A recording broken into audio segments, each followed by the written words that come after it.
Again, I'm just going to do a quick video on clutch control. I'm not going to start showing the pedals because I'm sure you've already looked at videos to do with things like that, and I'm sure you've probably had it in the ear off your instructor or your family member saying you got to do this, got to do that. It's actually quite hard to concentrate when someone's shouting down your ear. So I'm just going to try and give you a few little bits of advice that'll help you. First thing you need to know is if you're just starting out on lessons, you're not going to get clutch control straight away. Simple as that. I mean, I've been teaching for up to 10 years now, and I've not met one person who can control that clutch within 10 hours. They're always jumping off a clutch and stalling, or no gas on and stalling, or a bit of both, just not controlling the pedals very well. So don't start worrying if you're not controlling the clutch. Fantastic. The only advice I'll give you, if you're with a member of family and you learn on your own, with your family that is, go to quiet areas and just practice in quiet areas first. And when you start to get in the car and you're moving off, you just got to say, right, first thing you need to do is on the clutch, into gear, get the gas on. That's the first thing people don't do. They lift the clutch up and stall. Get some gas on, so you can hear that gas from the engine. You know, I'm sure your instructor would have said, put some more gas on, put some more gas on. But when you're under a little bit of pressure, it's hard to kind of decipher what the simple things are telling you. So push that gas on. If it helps, look at the rev counter on your dashboard, and you want to be just above 1,000 revs. If you're not sure where that is, ask the person who's sat aside of you. It'll either say 1 or it'll say 1,000. So make it just above that. And that's enough power to move off on a flat road. If it's a hill, it wants to be maybe 1,500 revs or 1.5 on the rev counter. So you got enough power to move off because the car gets a bit heavier. So you put your gas on, and then constantly keep that gas on. Don't kind of just put it on and then come off it, because all what's going to happen is you're going to cut out again then. So keep the gas on, get practicing keeping the gas on. Right, so you're practicing doing that, and you're getting quite good at it. Now you've got to find your biting point. So your foot's already on the clutch and you're already in gear. So you lift your left foot up slowly. As it gets closer towards the biting point, you start slowing down. Now you're going to need someone outside you to tell you where the biting point is, but you'll feel the car lift slightly at the front and the back drop down because it's wanting to move off. And you just got to stop at that point. Or there's other ways to think about it. The engine noise will start changing, and people say, oh, you can't hear the engine noise.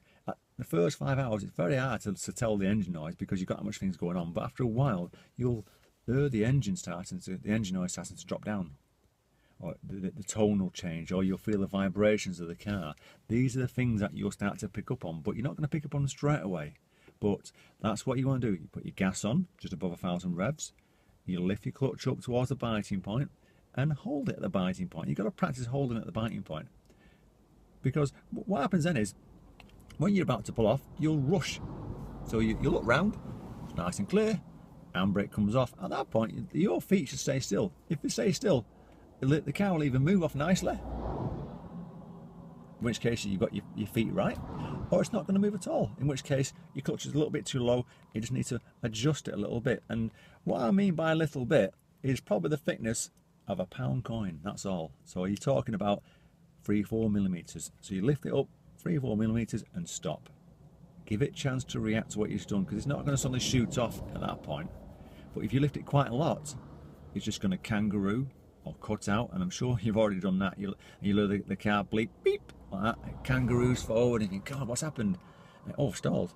Handbrake, neutral, restart the car, clutch down, into first gear, get your gas above 1,000 revs again, lift slowly to the biting point. All right. Practice this at the beginning of the lesson. You know, spend about 5 or 10 minutes at the beginning of the lesson. Every time you get in the lesson for the first 6-7 times, practice that biting point with the gas on, trying to find it. Okay, that'll help you. When you're at roundabouts and you think, oh, I can pull off now, I'm doing fine at side of the road, you come to a roundabout, you stall at a roundabout, that's in your head. What's happening is you're thinking, gotta rush, because there's lots of cars around. No, you don't rush out, you get yourself ready. So if it's busy, get the handbrake on, get the gas on, get that first gear with your biting point on. And then when you're ready, your hands on the handbrake, your hands on the wheel, and you're looking for the gap. And when you see a gap, handbrake comes off and it'll move. If it's not moving, it just needs to lift that clutch a little bit higher. So if you're constantly taking the handbrake off and you're not moving forward, then your biting point's a little bit too low.